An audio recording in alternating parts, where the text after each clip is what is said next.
이루어지는가라는 제목으로 말씀을 전하고자 합니다.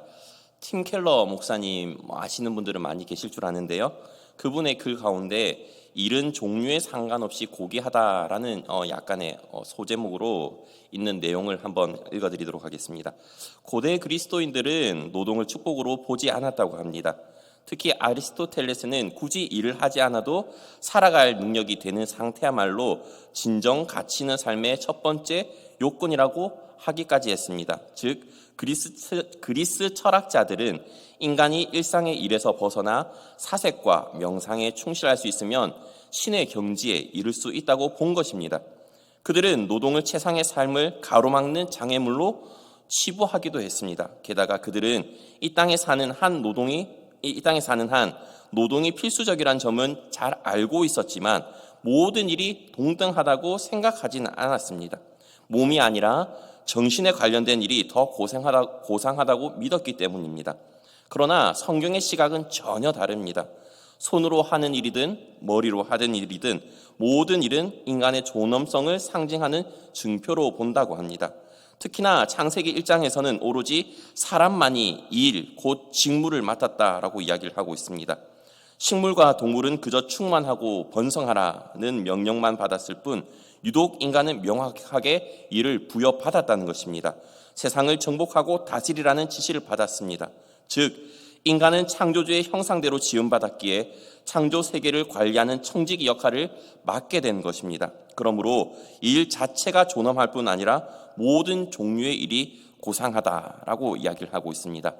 인간은 하나님이 맡기신 이들을 하도록 지음받았으며 지위나 급여와 상관없이 일은 인류에게 존엄성을 부여한다. 그리고 크리스천이라면 누구나 자신이 하는 일을 통해 하나님의 창조와 개척 사역에 동참한다는 확신과 만족을 누릴 수 있어야 할 것이다 라고 글을 쓰셨습니다. 혹시 공감하시나요? 오늘 본문에 보게 되면 이스라엘 백성, 특히 에스라 역시도 마찬가지였습니다. 다들 알다시피 처음에는 예레미야가 예언했던 그 70년의 시간으로 말미암아 바벨론 포로에서 풀려나서 예루살렘으로 돌아오게 되었습니다. 또 학개와 스가랴의 외침으로 인해서 겨우 스룹바벨 성전을 재건하기도 되었습니다. 이는 하나님의 약속을 믿고 수많은 사람들이 다시금 예루살렘으로 돌아와서 노력했던 결과라는 것을 결코 부인할 수는 없습니다. 무려 14년간 중단되었던 성전 재건이 겨우 20년째에 걸려서 스룹바벨 성전이 재건됐었죠. 고레스 칙령에 의해서 바벨론에서 돌아왔던 유다 귀한 백성들이 얼마나 많은 대적들의 집요한 공작과 방해 때문에 착수 2년 만에 공사가 중단되고 14년이 지난 이후에 겨우 다리오 왕의 재인준과 선지자 학개와 스가랴의 활동으로 인해서 건축 공사가 다시금 재개되었죠. 그리고 마침내 감격스럽게도 4년 만에 성전 건축 공사가 완공되고 봉헌 예배를 드리게 됩니다. 그런데 그 내용이 어디에 쓰여져 있냐면 에스라 6장, 바로 오늘 본문의 앞장에 쓰여져 있는 내용이죠. 그리고 어떤 내용이 나오는가 하면 6장과 7장을 잇는 그 가교 내용 가운데 6월절에 관한 내용이 나오고 있습니다. 에스라 6장 19절부터 22절을 제가 한번 읽어드리도록 하겠습니다. 사로잡혔던 자의 자손이 첫째 달 14일에 6월절을 지키되 제사장들과 레위 사람들이 일제히 몸을 정결하게 하여 다 정결함에 사로잡혔던 자들의 모든 자손과 자기 형제 제사장들과 자기를 위하여 6월절 양을 잡으니 사로잡혔다가 돌아온 이스라엘 자손과 자기 땅에 사는 이방 사람의 더러운 것으로부터 스스로를 구별한 모든 이스라엘 사람들에게 속하여 이스라엘의 하나님 여호와를 찾는 자들이 다 먹고 즐거움으로 이랫동안 무교절을 지켰으니 이는 여호와께서 그들을 즐겁게 하시고 또 아수르 왕의 마음을 그들에게로 돌려 이스라엘의 하나님이신 하나님의 성전 건축하는 손을 힘있게 하도록 하셨음이더라 라고 말씀을 하고 있습니다. 그토록 기대하고 갈망했던 성전이 지어졌습니다. 그러나 다들 알다시피 이 스룹바벨 성전은 솔로몬 성전에 비하면 정말로 이것도 성전이라고 할 수 있을까라는 생각이 들 정도로 한편으로는 초라하기 그지 없었습니다. 왜냐하면 솔로몬의 성전은 어마어마한 금도 들어갔죠. 그리고 성전 앞에는 야긴과 보아스라는 커다란 두 기둥도 있었지만 이 스룹바벨 성전에서는 야긴과 보아스 그런 기둥도 없었으며 엄청나게 많은 비싼 재료들이 많이 쓰여지진 않았기 때문입니다. 그런데 제가 왜 이 6장 마지막 절에 마지막 부분에 있는 6월절 이야기를 하는지 아십니까? 왜냐하면 이 6월절이란 절기는 이스라엘 역사 가운데 북이스라엘 그리고 남유다를 포함해서 제대로 지켜진 적이 거의 없었던 절기였습니다. 심지어 제대로 지켜진 적은 딱 한 번, 요시야 시대 왕 때 한 번이었습니다. 제가 그 근거 구절을 한번 말씀드리겠습니다. 히스기야 시대 때인데요. 역대하 30장 1절부터 3절인데요. 3절밖에 되지 않기 때문에 한번 다 함께 읽어보도록 할까요? 시작. 히스기야가 온 이스라엘과 유다의 사람을 보내고 또 에브라임과 므낫세의 편지를 보내어 예루살렘 여호와의 전에 와서 이스라엘 하나님 여호와를 위하여 유월절을 지키라 하니라. 왕이 방백들과 예루살렘 온 회중과 더불어 의논하고 둘째 달에 유월절을 지키려 하였으니 이는 성결하게 한 제사장들이 부족하고 백성도 예루살렘에 모이지 못하였으므로 그 정한 때에 지킬 수 없음이라.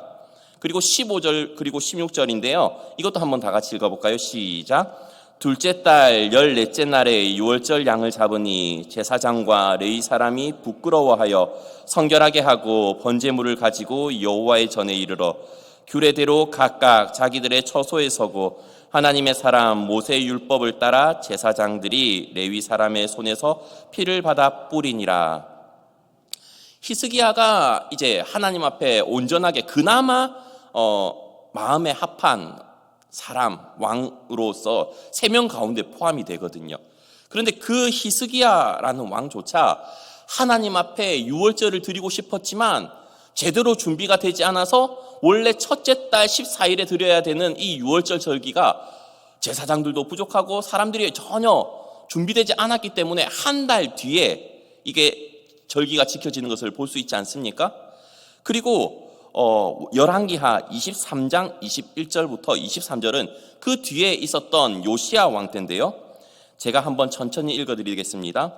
왕이 뭇 백성에게 명령하여 이르되 이 언약책에 기록된 대로 너희 하나님 여호와를 위하여 유월절을 지키라 하매 사사가 이스라엘을 다스리던 시대부터 이스라엘 여러 왕의 시대와 유다 여러 왕의 시대에 이렇게 유월절을 지킨 일이 없었더니 요시야 왕 18째 해에 예루살렘에서 여호와 앞에 이 유월절을 지켰더라. 하나님 앞에 온전하게 하나님의 그 뜻을 쫓아 살기로 어렸을 때부터 한편으로는 다짐했던 이 요시야 왕조차 언제 겨우 지켰다고요? 왕이 된 지 18째 해에 겨우 이 유월절이라는 절기를 제대로 첫째 달 14일에 지켰다는 말입니다. 그런데 오늘 본문 앞에 있는 이 에스라서 6장 후반절에는 이스라엘 백성들이 바벨론 포로에서 돌아와가지고 그 감격적인 성전 봉헌식을 하고 난 이후에 어떤 절기를 지켰다고요? 유월절 절기. 이스라엘 역사상 제대로 지켜진 적이 거의 없었던 그 유월절 절기를 지키고 난 이후에 이제 오늘 본문인 7장 1절로 들어오게 된다는 것입니다. 그런데 7장 1절을 한번 살펴보도록 하겠습니다. 다 함께 읽어볼까요? 시작. 2일 후에 바사왕 아닥사스다가 왕위에 있을 때 에스라라 하는 자가 있으니라.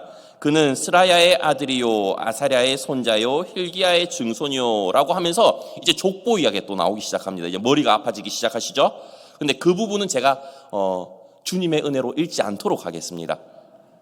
그런데 우리가 머릿속으로 2일 후에라고 생각을 하면 어느 정도의 기간이라고 생각을 하시나요?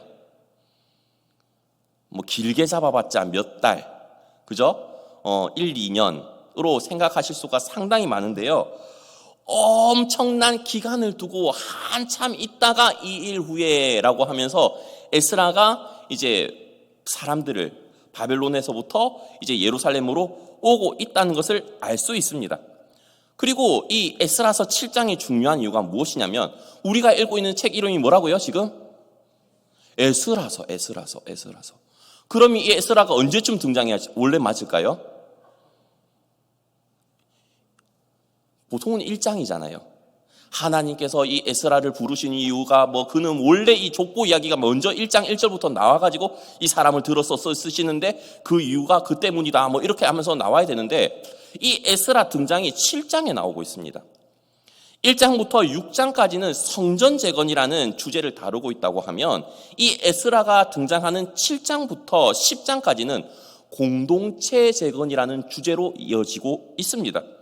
그리고 1차 포로귀환과 성전 재건을 주도한 사람이 스룹바벨이라면 후반부인 오늘 본문부터 2차 포로귀환과 공동체 재건을 주도한 사람은 에스라입니다. 자, 그리고 한번 지도를 보실까요? 시력이 좋으신 분만 보이실 것 같은데요.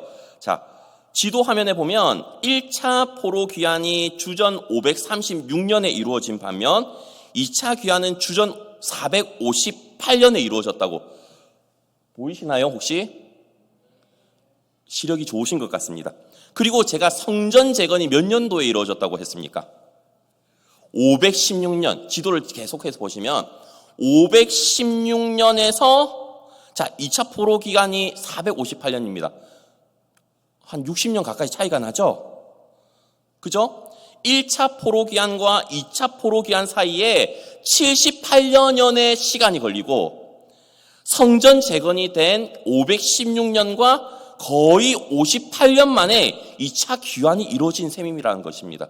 그러니까 즉 쉽게 말하면 6월절의 은혜를 경험한 지 58년 정도 지난 최소 50년 훨씬 지난 이후에 2일 후에 라는 말이 오늘 본문으로 쓰여지고 있다는 것입니다. 그런데 이게 뭔 말을 하냐면 1차 포로기한으로 돌아왔던 이들이 대부분 죽은 사람이 많겠죠. 그죠? 세대 교체가 된 이후라는 것을 말씀해 주고 있다는 것입니다. 바벨론에서는 이스라엘 백성들이 제대로 드려지지 못했던 그 6월절 절기가 돌아와가지고 유다로 돌아와가지고 성전 재건과 함께 6월절도 지켰습니다. 성전이 다 지어지고 헌당까지 했지만 그 신앙이 제대로 전수되지 못해가지고 암담한 시기 상황 가운데 놓여져 있던 그 시기에 에스라라는 사람이 하나님께 귀하게 쓰임 받는 그 순간이 바로 오늘 본문에 나타나고 있다는 것입니다. 자, 그리고 나서 에스라 7장 1절부터 5절까지 에스라의 족보를 길게 소개하고 있는데 무려 16대 족속 위에 때까지 올라갑니다. 누구로까지 올라가죠? 아론까지 올라갑니다. 여기 이 부분은 사실 해도 되고 안 해도 되는데 이 이야기를 하는 이유가 뭐 때문에 하는 거냐면 이스라엘 백성들에게 있어서 족보는 상당히 중요합니다. 우리나라도 족보를 아주 중요하게 여겼던 시기가 있고 지금도 아주 명문 가문에서는 족보를 따지기도 합니다. 저는 김영김 씨 그 다음에 기억이 나지 않습니다. 영동 영공파 몇 대손이 이런 게 있긴 하더라고요. 저도 족보가 있는데 어느 순간부터 제 머릿속에서 지웠습니다. 저는 하나님의 백성이지 이 땅에서 김영김 씨 그 이후로부터는 별로 중요하지 않더라고요. 살아보니까. 그런데 이스라엘 백성에게 있어서 이 족보라는 것은 내가 무슨 지파냐 이것은 아주 중요합니다. 그래가지고 아론까지 올라가게 되죠. 왜냐하면 이 공동체 개혁을 주도할 만한 인물인가 아닌가 그것이 증명될 수밖에 없기 때문입니다. 다들 알다시피 아론에게는 4명의 아들이 있었습니다. 이름을 따지자면 나답과 아비우 이 두 사람이 일찌감치 죽죠. 광야에서 죽습니다. 그리고 나서 엘라셀과 이다말이라는 이제 2명의 아들이 남아 있는데 이 이다말이라는 아들 그 이후의 계보를 살펴보게 되면 누가 나오냐면 사무엘 시대 때는 엘리 제사장, 넘어져가지고 죽게 되는 그 엘리 제사장이 이 이다말의 자손입니다. 그리고 나서 다윗 시대 때 아비아달이라고 그 사독과 함께 대제사장을 했던 그 사람이 있습니다. 그 사람 아비아달도 이 이다말 계열입니다. 그런데 엘르아살 그 계열에서는 유명한 사독이라는 그 다윗 시대 때 끝까지 충성을 보였던 그 사독 가문의 이 제사장으로 인해서 이 에스라까지 오게 된다라는 것을 소개를 하고 있다는 것입니다. 하나님 앞에 끝까지 충성된 사람을 충성을 보였던 이 사독 가문에서 이 에스라가 나왔고, 이 사독 가문 출신인 이 에스라야말로 끝까지 하나님 앞에 충성된 자손이기 때문에 하나님 앞에 그만큼 귀하게 쓰임 받을 수 있다는 것을 누가 납득할까요? 이스라엘 백성들이 납득할 수밖에 없다는 것을 증명하기 위해서 이렇게 족보를 소개를 하고 있습니다. 그리고 나서 6절에 이 에스라라는 사람에게 대해서 소개를 하고 있는데 이렇게 소개를 하고 있습니다. 이 에스라가 바벨론에서 올라왔으니 그는 이스라엘의 하나님 여호와께서 주신 모세의 율법에 익숙한 학자로서 그의 하나님 여호와의 도우심을 입음으로 왕에게 구하는 것은 다 받는 자이더니, 제사장 출신이기도 하지만 율법학자면서 율법에 능통한 사람이기도 했습니다. 심지어 왕에게 신임까지 받았던 사람입니다. 바벨론으로 끌려가 오랜 세월을 살았음에도 불구하고 율법에도 능통했고, 또한 바벨론에서도 유능한 관리로 있었기 때문에 아닥사스다 왕에게 인정을 받았던 인물이라고 소개를 하죠. 그리고 에스라와 그 일행들은 아닥사스다 왕 7년 주전 458년 첫째 달 초하루에 바벨론을 출발했는데, 이렇게 2차 포로 기한 때는 사실 1차 포로 기한 때에 비하면 터무니없이 적은 숫자가 들어오게 됩니다. 성경을 보게 되면 에스라서 2장 64절에 보게 되면 42,360명이 1차 귀환 때 들어오게 됩니다. 남자만이니까 꽤 그래도 되겠죠? 그런데 이번에 에스라와 함께 이제 오늘 보면 뒤에 나오는 이야기지만 에스라 8장에서 보면 이 돌아온 수요가 몇 명으로 소개가 되고 있냐면 1773명. 아까 42,000명에 비하면 24분의 1에 불과한 숫자입니다. 바벨론에서 예루살렘까지 1500km 되는 거리, 그리고 매우 덥고 위험한 환경 가운데 4개월 만에 예루살렘에 도착하게 되지만 1차 귀환 때에 비하면 너무나도 터무니없는 숫자가 귀환을 하지 않습니까? 그럼에도 불구하고 오늘 본문인 6절에서도 그렇고 9절에서도 보면 뭐라고 이 에스라에 대해서 소개를 하고 있냐면 하나님의 선한 손의 도우심을 입었다라고 소개를 하고 있습니다. 하나님의 선한 손의 도우심이 뭐냐고 하면 아닥사스다 왕이 이 유대인 귀하민들에게 호의를 베푸는 것입니다. 은과 금과 각종 예물을 가져가게끔 호의를 베풀거든요. 오늘 본문 뒤에 있는 에스라서 7장 22절에서는 이런 말씀이 있습니다. 은은 100달란트까지, 밀은 100고르까지, 포도주는 100밭까지, 기름도 100밭까지 하고 소금은 정량 없이 하라라고 되어 있습니다. 자, 바트는 22리터입니다. 그러니까 100밭이면 2200리터, 그죠? 그리고 고르는 220리터인데, 자, 밀은 100고르라고 하면 22,000리터죠. 그러니까 충분히 먹을 수 있는 양식입니다. 기름도 많이 줬죠. 그런데 그 당시 가장 비싼 그 가치를 내고 있었던 소금을 어느 정도까지 내줬다고 하죠? 정량 없이 하라. 정해진 양 없이 원하는 만큼 줄 수 있었다라고 말을 하고 있습니다. 이렇게 아닥사스다 왕은 이 에스라에게 아주 호의적으로 이 귀환한 사람들을 적극적으로 도왔습니다. 그런데 세상의 눈으로 보면 이 아닥사스다 왕을 어떻게 평가를 하냐면, 이 아닥사스다 왕은 각 나라마다 수호신이 있다고 믿었고, 그 수호신들의 힘을 빌려서 바사와 제국에 안녕을 꾀하였다라고 세상 사람들은 이 아닥사스다 왕을 평가를 합니다. 그런데 우리는 하나님을 믿는 사람으로서 어떻게 성경을 이해하죠? 하나님께서는 아닥사스다 왕 이전에 고레스 왕 때부터, 고레스가 태어나기 전부터 이미 고레스가 이 이스라엘 백성들에게 칙령을 내려서 보내줄 것이라는 것을 이미 예언을 하지 않았습니까? 선지자를 통해서.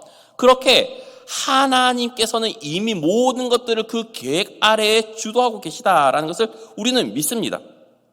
그런데 그런 물품들을 나중에 들고 예루살렘으로 오는데, 그 전에 이 에스라가 이 고국의 상황과 자기가 그 예루살렘으로 가야겠다라는 생각을 하면서 어떤 것을 다짐하게 되죠? 오늘 본문 10절에 보면 이 에스라가 다짐하는 것이 있습니다. 에스라가 여호와의 율법을 연구하여 준행하며 율례와 규례를 이스라엘에게 가르치기로 결심하였더라. 저는 오늘 본문을 보면 생각나는 사람이 사무엘입니다. 사무엘이 어떤 말씀이 있냐면 사울이 왕위에서 이제 하나님께서 이 사울을 버렸음을 알고도 거의 그 사무엘이 은퇴할 때 나는 그래도 너희들을 위해서 기도하기를 쉬는 죄를 범하지 않겠다라고 말을 했던, 나의 기도가 혹시 이런 노래 아시나요? 제가 고음이 불가해가지고 부르진 못하겠는데 그런 노래가 있습니다. 그런 것처럼 이 사무엘이나 에스라나 하나님 앞에서 결심을 하고 다짐을 했던 것이 있다는 것입니다. 무려 이 여호와의 율법을 계속해서 연구하고 또한 준행, 본인 스스로 지키고 행해가지고 율례와 규례를 이스라엘 백성에게 가르치기로 결심하였더라라고 말씀을 하고 있다는 것입니다. 그런데 여기에서 하나님께서 에스라를 주목하신 이유가 있습니다. 에스라는 왜 그러면 율례와 규례를 이스라엘 백성들에게 가르치기로 결심할 수밖에 없었을까요? 문제점을 알았기 때문입니다. 한때는 포로 귀환에 와가지고 하나님 앞에 성전을 봉헌해 드리고 유월절까지 지켰던 그 백성들입니다. 아무나 할 수 없었던 그 절기를 지켰죠.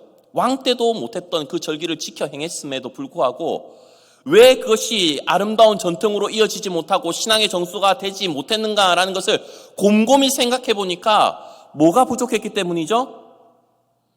이스라엘 백성들에게 말씀이 없었다는 겁니다. 하나님의 말씀을 모르니까 어떻게 살아가야 되는지도 모르고 하나님의 뜻도 모르고 하나님께서 나를 향하신 계획도 발견하지 못하니까 사사시대와 같이 자기 소견에 옳은 대로 행하는 그런 시대가 돼버리는 겁니다.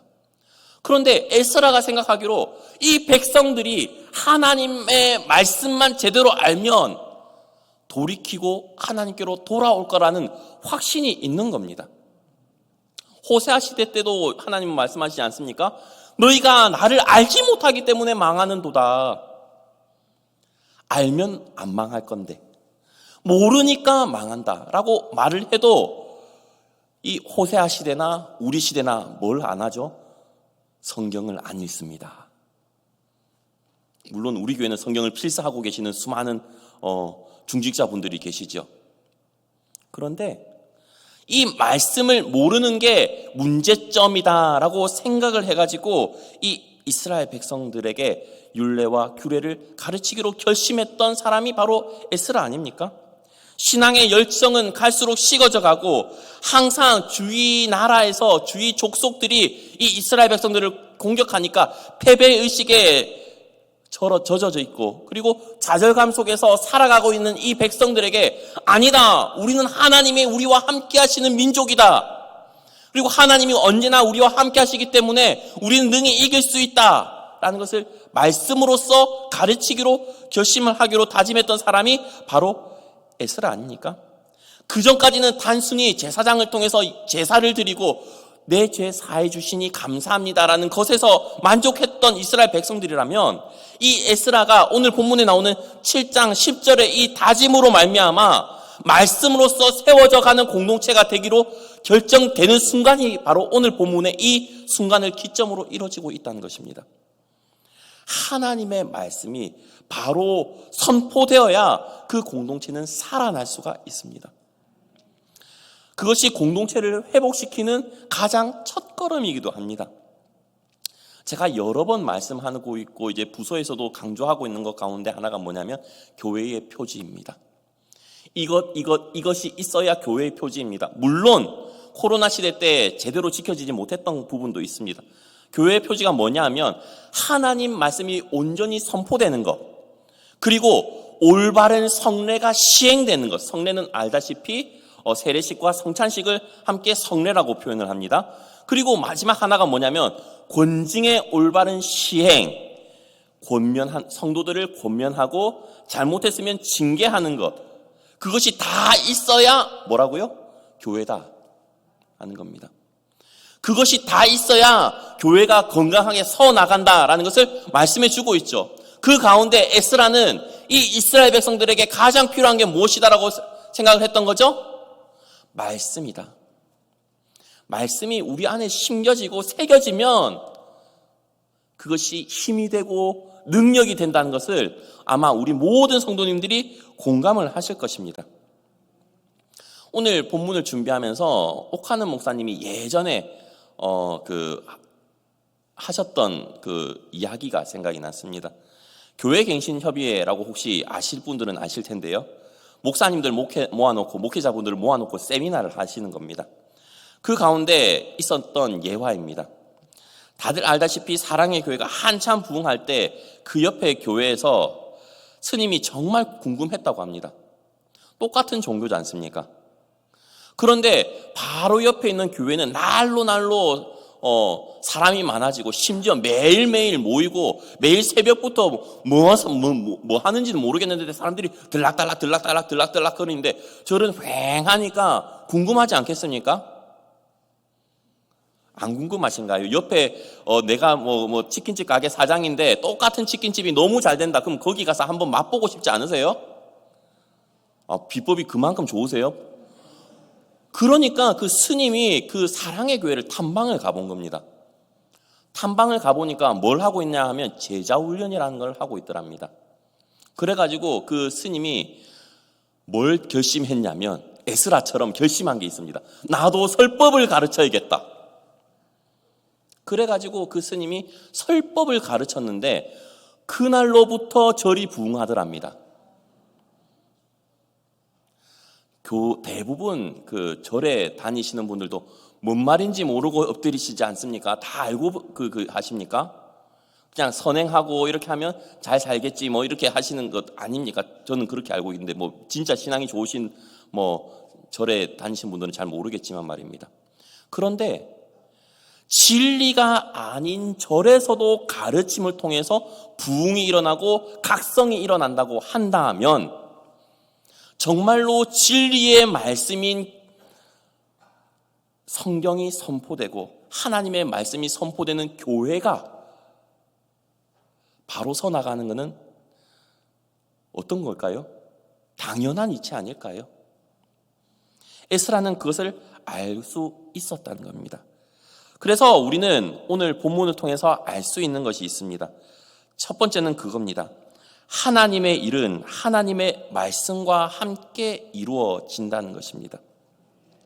아무리 성전이 완공되고 아무리 그동안 지켜지지 않았던 유월절이라는 정말로 하나님이 제정하신 절기가 지켜졌다 할지라도 하나님의 말씀이 없이 이루어진 이 공동체는 영적인 침체를 경험할 수밖에 없다는 것입니다. 한 세대를 넘어가지 못해가지고 침체를 겪게 되고 에스라가 이렇게 다짐을 하는 이 순간까지 오게 되는 것 아닙니까? 제가 오늘 본문만 하기 때문에 다 에스라 전체를 설명을 해드리지 못하지만 7장 뒤에 있는 8장에 보면 이 에스라라는 사람이 엄청나게 노력하는 부분이 있습니다. 그게 뭐냐면 8장에서 레위 지파 사람들을 소집하는 겁니다. 제발 나와 함께 예루살렘으로 좀 가자. 가가지고 우리 민족 좀 살려야 되지 않겠냐. 근데 레위 사람들은 절레절레 흔드는 겁니다. 왜냐하면 봤거든요. 들었거든요. 레위 지파 사람들 가가지고 생고생한 거 들었거든요. 우리 다들 알다시피 사사시대 때도 사람들이 11조를 내지 않아가지고 레위지파 사람들 쫄쫄이 다 흩어지고 그런 것 나옵니다. 그 시대가 있었습니다. 그런 삶을 듣기도 하고 알고 있기 때문에 레위 사람들이 굳이 거기까지 가가지고 고생을 안 하려고 하는 겁니다. 그러니까 이 에스라는 애타는 마음으로 레위 사람들에게 그럼에도 불구하고 가자라고 독려하는 장면이 8장에 나옵니다. 그리고 나서 우리가 또 알 수 있는 것이 있습니다. 두 번째인데요. 하나님의 일은 성실함과 거룩함을 지키고 있는 사람을 통해서 이루어진다는 것입니다. 크게 많은 사람이 필요 없습니다. 물론 많으면 많을수록 좋겠죠. 그런데 하나님께서는 꼭 한 사람을 먼저 들어서 써주십니다. 오늘 본문을 봐도 60년 동안 그 성전이 지어지고 유월절 절기는 지켜졌지만 그 이후로 계속해서 침체기를 겪고 있는 이 이스라엘 백성들을 향한 이 에스라의 결단, 그리고 그 마음, 하나님 앞에 신실한 그 마음, 왜 에스라는 그토록 하나님의 율법을 연구하고 했을까요? 공부하는 게 좋아서일까요? 공부가 제일 쉬웠어요. 그런 사람일까요? 아닙니다. 왜 우리 민족이 이렇게 됐을까? 하나님, 우리 민족이 왜 이렇게 됐나요? 뭐가 문제인가요? 말씀을 통해서 그걸 알고 싶었기 때문입니다. 그리고 말씀을 연구하면 연구할수록 그게 답이 나오거든요. 그런데 이것을 나만 알아서 될까요? 아니잖아요. 저도 이런 말씀 나만 알고 싶지 않아요. 그러니까 이 자리에 서서 우리 성도님들과 함께 나누는 것 아니겠습니까? 에스라는 이걸 나만 알아서는 안 된다. 우리 모든 이스라엘 백성들이 이 말씀을 알아가지고 주님 앞에 나아가서 회개하고 돌이켜야 된다라고 생각을 하고 다짐을 하기 때문에 7장 10절의 말씀이 나오게 되는 것입니다. 그렇게 하나님의 일은 신실하고 거룩함을 그리고 지키고 있는 사람들을 통해서 이루어지고 있습니다. 그리고 마지막 세 번째는 하나님의 일은 사람의 많고 적음에 달린 것이 아닙니다. 아까도 말했다시피 1차 귀환한 인원에 비해서 2차 귀환한 사람의 수는 무려 24분의 1에 불과합니다. 1차 귀환한 사람의 수는 42,000명대, 그리고 2차 귀환하는 사람은 1773명, 물론 남자만 계수했겠죠. 터무니없는 수에 불과하지만 이 이스라엘 백성들이 이제 다 예루살렘으로 와가지고 에스라가 율법을 낭독하고 하나님의 말씀을 가르치기 시작하니까 통곡하고 회개의 바람이 일어나기 시작하면서 공동체가 재건되는 것 아니겠습니까? 저는 그렇게 생각을 합니다. 우리 교회도 마찬가지입니다. 정말로 우리 교회 역시 이 강단 가운데서, 그리고 구역 모임 하는 가운데서, 모든 모임 가운데서 하나님의 말씀이 온전히 선포되고 나누어지게 되고, 그리고 내가 하나님 앞에 귀하게 쓰임받고 싶다, 나만 아는 것이 아니라 모든 성도님들과 우리 구역원들과 함께 이 은혜를 나누고 싶다라는 그 마음이 생겼을 때, 그리고 그런 마음을 가진 그 소수의 인원들을 통해서 이 교회가 다시금 회복되고 주님 앞에 온전히 서 나가는 공동체가 될 줄 믿습니다. 묵상하는 그리스도인이라는 책에 보면 이런 내용이 나옵니다. 다들 아시는 조지 뮬러라는 목사님에 관한 내용이거든요. 제가 한번 천천히 읽어드리도록 하겠습니다. 많은 사람들이 조지 뮬러에게 어떻게 든든한 후원자로부터 재정적 뒷받침을 받지 않고도 고아들을 돌보는 기적들을 체험할 수 있었는지 그 비결을 묻는다. 그에 대한 해답을 얻기 위해 더 소울푸드라는 그의 자서전을 참조해 볼 필요가 있다. 주님 안에서 행복하지 않고 속사람이 날마다 새 힘을 얻지 못한다면 우리가 주님을 위해 하려는 모든 일을 바른 마음으로 행할 수 없다. 나의 현재 습관과 이전 습관의 차이는 이것이다. 이전에 나는 아침에 일어나면 가능한 한 바로 기도했고 거의 모든 시간을 기도로 보냈다. 그런데 그 결과가 무엇이었는가? 나는 종종 15분이나 30분, 때론 1시간까지 머릿속의 혼란으로 많이 괴로워한 후에야 진짜 기도할 때가 많았다. 이제 나는 이런 식으로 괴로워하는 일이 거의 없다. 지금은 하나님의 자녀가 아침마다 해야 할 첫 번째 일이 속사람을 위한 양식을 얻는 것임을 분명히 안다. 속사람을 위한 양식은 무엇인가? 하나님의 말씀이다. 하나님의 말씀을 단순히 읽기만 해 물이 파이프를 흐르듯 말씀이 우리 마음을 그냥 통과하게 하는 것이 아니다. 읽는 말씀에 주의를 기울여 하나님의 축복 아래 묵상할 수 있다. 아니, 우리가 약할수록 우리의 속사람을 강건케 하기 위해 말씀 묵상이 더욱 필요하다. 영적인 준비가 없는 상태에서 헌신하거나 시련을 겪을 때와 이른 아침 영혼이 새롭게 되고 행복해질 때는 얼마나 다른지. 조지 뮬러는 브리스톨의 고아의 아버지로 불렸고 5만 번 이상 기도에 응답 받은 사람으로 유명합니다. 그러나 그의 책 중 조지 뮬러가 경험하는 기도의 재조명이라는 책 내용 가운데서도 성경 읽는 방법인 정독과 통독에 대한 글이 있다는 것 아십니까? 기도만 응답받은 것으로 유명한 조지 뮬러 목사님이 아니라 실제로 조지 뮬러 목사님은 성경을 200번 이상 읽은 분으로도 유명한 분이십니다. 그렇기 때문에 우리 역시도 말씀이 우리를 살아나게 하고 말씀이 공동체를 살아나게 하고 회복시킨다는 것을 믿었으면 좋겠습니다. 첫 번째, 아까도 말씀드렸다시피 다시 한번 세 가지 대지를 나누겠습니다. 하나님의 일은 하나님의 약속의 말씀과 함께 이루어집니다. 하나님의 일은 성실함과 거룩함을 지키는 사람을 통해서 이루어집니다. 하나님의 일은 사람의 많고 적음에 달린 것이 아닙니다. 하나님, 이 시간 잠깐 다 함께 기도하실 텐데요. 하나님, 우리 교회가 그리고 우리 가정이, 우리 부서가, 우리 구역이 하나님의 말씀으로 세워져 나갈 수 있도록 은혜 베풀어 주시옵소서. 하나님, 내가 성실함과 거룩함으로 주님 앞에 나아가고 싶습니다. 나뿐만이 아니라 우리 부서, 우리 구역, 우리 가족 구성원들이 그렇게 될 수 있도록 도와주시옵소서. 사람의 많고 적음으로 하는 것이 아니라 내가 여기 있사오니 나를 통해서 이 일을 이루어 주시옵소서라고 다 함께 주여 외치고 기도하겠습니다. 주여! 사랑이 많으신 하나님 감사합니다. 오늘도 이렇게 에스라서의 말씀을 함께 나누면서 하나님의 일은 어떻게 이루어지는가라는 제목으로 말씀을 나눴습니다. 하나님, 정말로 이 하나님의 일은 정말로 하나님의 말씀으로 인해서 이루어진다는 것을 알고 있습니다. 그렇기 때문에 에스라는 이 말씀, 율례와 규례를 이스라엘 백성들에게 가르치기로 결심하였습니다. 자기만 알아서 될 것이 아니라 이스라엘 모든 백성들이 하나님의 말씀을 알아야 공동체가 회복되고 재건될 수 있다는 것을 믿었기 때문입니다. 우리 교회 역시, 우리 가정 역시, 우리 부서 역시, 우리 구역 역시, 우리 교구 역시도 그런 일이 일어날 수 있도록 은혜 베풀어 주시옵시고, 하나님, 성실함과 거룩함을 지키는 나를 통해서 우리 모든 성도님들 통해서 이 일이 일어날 수 있도록 도와주시옵시고, 하나님, 비록 적은 사람이라 할지라도 하나님 앞에 깨어있고 하나님 앞에 준비된 사람들을 통하여 이 일을 이루어 주시옵소서. 하나님 아버지,